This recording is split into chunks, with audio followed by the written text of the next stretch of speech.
జోగులాంబ గద్వాల జిల్లా కేంద్రంలో తెల్లవారుజామున విషాదం చోటు చేసుకుంది. పట్టుబడ్డ దొంగ పారిపోతూ ఉండగా పట్టుకునే క్రమంలో ప్రమాదవశాత్తు కానిస్టేబుల్ మృతి చెందాడు. గద్వాల పట్టణంలో వరుస దొంగతనాలు జరుగుతూ ఉండడంతో పోలీసులు పెట్రోలింగ్ పెంచారు. ఈ క్రమంలో తెల్లవారుజామున పెట్రోలింగ్లో ఉన్న పోలీసులు అనుమానంతో గొర్రెలను తీసుకువెళ్తున్న తుఫాను వాహనాన్ని ఆపి విచారించారు. దొంగలుగా నిర్ధారించుకొని 7గురిని అదుపులోకి తీసుకున్నారు. అనంతరం తమ వాహనంలో ఎక్కించుకుని స్టేషన్కు తరలిస్తూ ఉండగా స్థానిక సుంకలమ్మ మెట్టు ప్రాంతంలో ఒక దొంగ జీపు నుంచి కిందకు దూకాడు.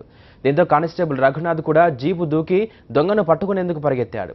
ఈ క్రమంలో తన చేతిలో ఉన్న కార్బన్ ఆయుధం మర్మ అవయవాలకు బలంగా తగలడంతో అక్కడే కుప్పకూలిపోయాడు. కానిస్టేబుల్ రఘునాథంది గద్వాల మండలం కొండపల్లి.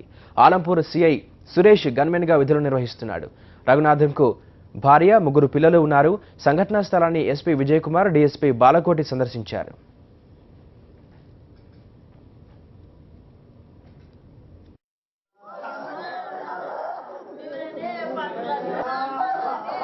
మేడం ముగ్గురు పిల్లలా?